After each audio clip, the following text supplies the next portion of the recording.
You could see that these Democrats in Michigan and Florida will have a say in determining and selecting the party's nominee. Well, all of us look forward to cheering our nominee with the delegates from Florida and Michigan, and all of us are confident that that will happen. We just have to make sure that we don't change the rules in the middle of the contest.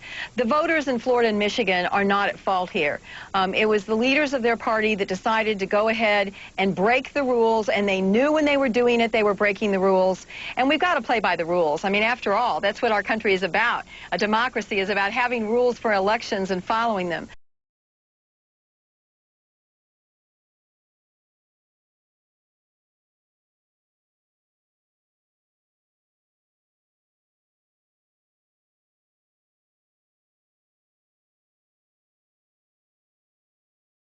Got a call from Kalamazoo, Michigan. Hello.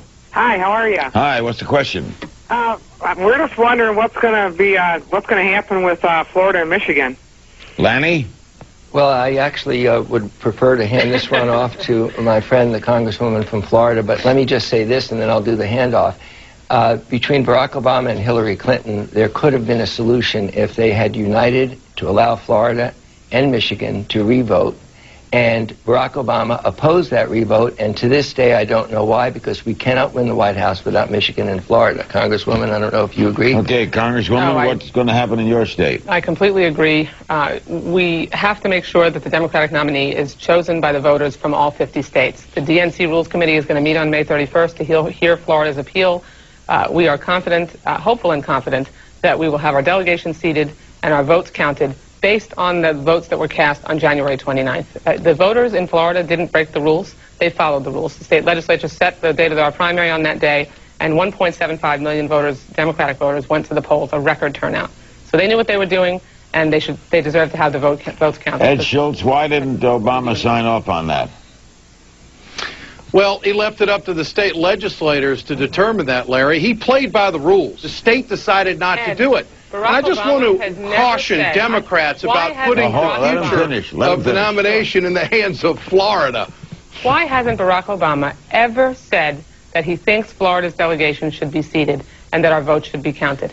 It is unacceptable. Well, frankly, Debbie, your state didn't play by the rules either. No, our voters played by the rules. Your legislature backed it up. You should have never changed the date to start with. We have a Republican-led legislature that totally controls the legislative process. The Democrats in Florida suggested the change. No, we didn't. One Democrat did. Not the Democrats. You can make sweeping generalizations, but they're inaccurate. One at a time. One Democrat. That's not true. With all due respect, I'm from Florida, and I served in the legislature for 12 years and have pretty significant relationships with my former colleagues. So no Democrat proposed it. You're saying tonight on Larry King that no Democrat proposed There was one change. Democrat that proposed it. The Republicans forced that amendment into their overall election package. They jumped on it after the DNC told them not to do it, Debbie, and you know that's the truth. Filibuster me?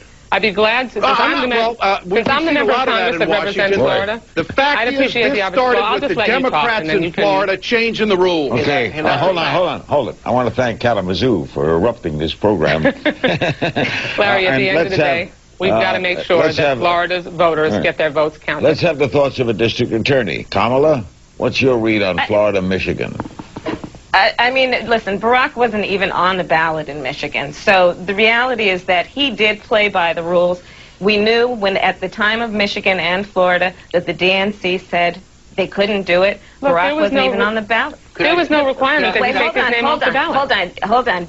He took off his name off the ballot voluntarily. Let her finish. He played by the rules. And the reality is that the people who turned out to vote knew the rules also. And so in some regard, we have to also acknowledge that the people who went to vote, some people didn't go to vote because they understood the rules, and they decided that if these are the rules, I'm not going to vote. Larry, may I just state... So that's a reality, but I think Barack has been very clear from the beginning that every vote in terms of the right of people to weigh into this very important presidential election should be honored and respected. But we have to do it through a process that is fair, and that is clear in terms of rules and requires people to follow I would like to just get one fact out. Barack Obama opposed a revote when both Carl Levin and Senator Bill Nelson had raised the money or were ready to raise the money to allow Floridians and Michigan voters to revote in June. Barack Obama and his campaign blocked that That is a fact, no matter how you spin it.